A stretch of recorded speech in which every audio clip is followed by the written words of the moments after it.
2030이 슈퍼엔저를 이용하기 시작했습니다. 쉽게 말하면 차라리 지금은 적금을 깨서 엔화를 사놓는 게 더 낫다. 지금 2030 청년들은요 그렇게 판단하는 듯 보입니다. 여러분 이거 한번 보세요. 충격적입니다. 2달 새에 엔화 예금이 증가한 율입니다. 48.6%가 늘었습니다. 진짜 엄청나게 늘었죠. 저는 이렇게 늘어가는 걸 보면서 야, 엔화라는 게 진짜 장난 아니게 느는구나.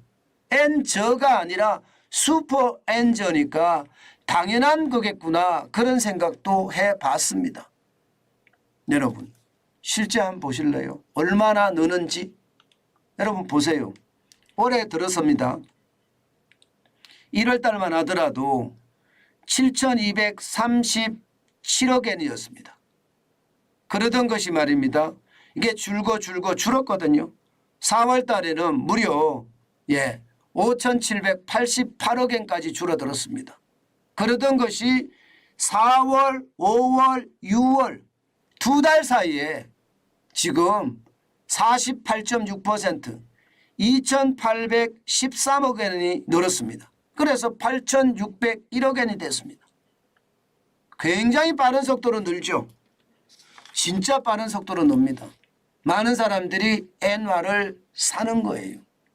그도 그럴 것이 엔화가 지금 7월 4일 현재 이게 100엔당 896원까지 떨어졌거든요.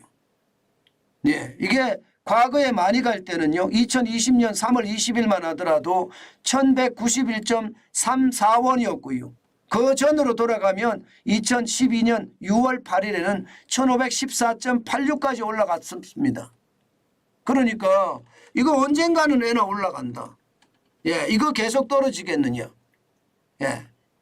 실제로 올라갈 일이 그렇게 멀지 않았다. 뭐 이런 이야기까지 합니다. 왜냐하면 말입니다. 젊은이들이 믿고 있는 이 말이 사실이 될 가능성이 굉장히 크거든요. 왜 사실이 될 가능성이 크냐. 여러분도 알다시피 물가 잡으려고 그러면 어떻게 해야 될까요? 물가 잡으려고 그러면 한 가지 방법밖에 없습니다. 어떻게 하든 긴축 정책을 써야 되거든요. 지금 일본의 상황이 녹록지 않습니다.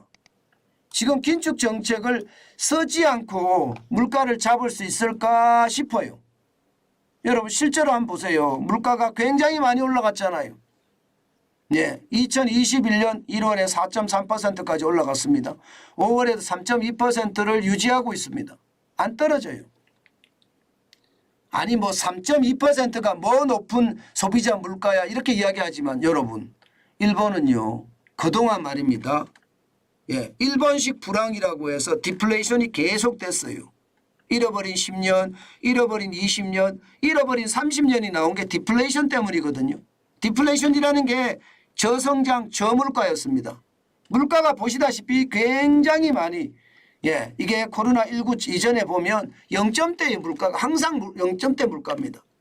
뭐 0.4, 0.5, 0.6 이렇게 물가가 오르는 게 전부였거든요. 그 정도로 저물가였어요. 저생산이 되는 거니까.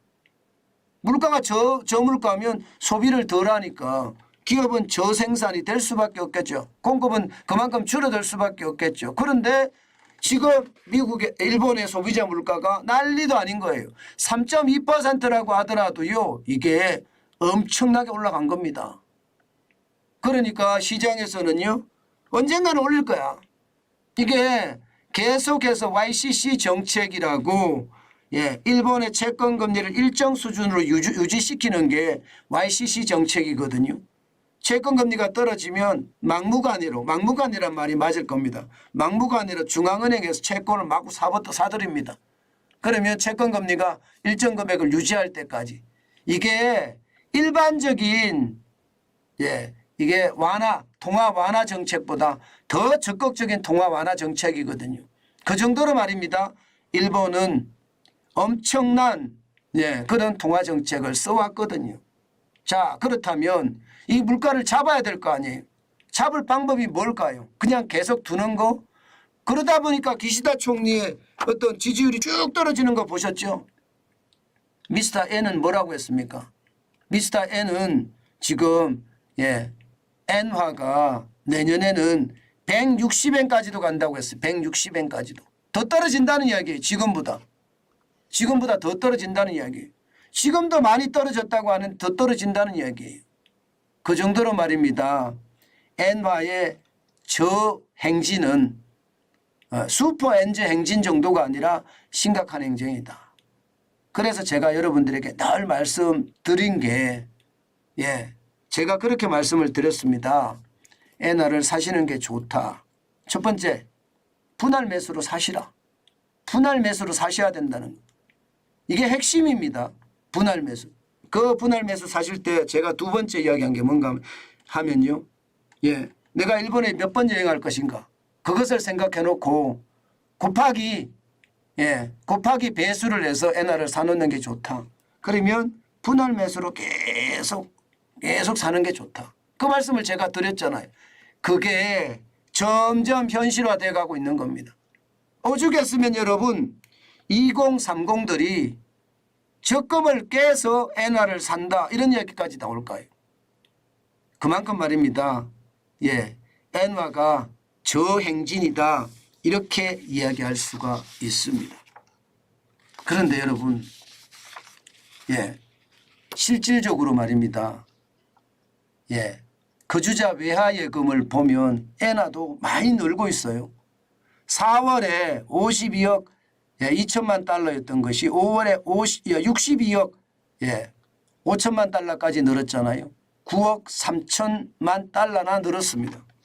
실제로 거주자 외화예금이 느는 걸 보면 2030만 사는 것이 아니라 외국인도 사고요.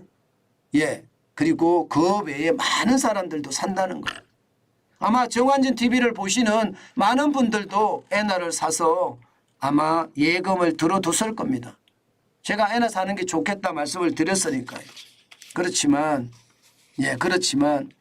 반드시 분할 매수 그리고 내가 앞으로 여행을 몇 번 갈 것인가 이것을 계산한 다음에 곱하기 배수라고 말씀을 드린 거 있잖아요. 반드시 저는 기억했으면 좋겠습니다. 지금 현재 정환진 TV를 보시는 젊은이들도 굉장히 많을 텐데 맞습니다. 많이 떨어진 거 맞아요. 그렇다고 하더라도요. 환율은 변동성도 크고요. 또 장기간 오래 돈이 묶일 수도 있으니까 분할 매수로 조금씩 사 모으는 것. 저는 여러분들이 잘하는 일이라고 생각합니다. 무리하게 많은 돈을 엔화에 묶어 놓으면 일본의 정책이 바뀌어야 되는 문제고 이게 정책이 안 바뀌면 계속해서 엔화는 밑으로 떨어질 거거든요. 그것을 감안한 다음에 사셨으면 좋겠다. 저는 그렇게 여러분께 다시 한번 말씀드립니다. 상황은 좋다예요. 상황은 좋다지 저는 나쁘다가 아니에요. 엔화가 슈퍼 엔저가 되니까 부자 될 기회는 있습니다. 그렇지만 이게 뭐 2배, 3배, 4배 이렇게 올라가지는 않잖아요. 그죠? 주식은 잘 투자하면 이게 장기적으로 들고 있으면 2배, 3배는 될 수 있거든요. 그런데 엔화는 그렇지 않다는 걸 반드시 명심하셔야 됩니다. 그게 지금 굉장히 중요한 요소입니다. 그만큼 말입니다. 엔화에 대한 어떤 소요가 많고요. 많은 분들이 엔화를 사겠다 하는 이야기들이 많지만 투자는요. 늘 말입니다.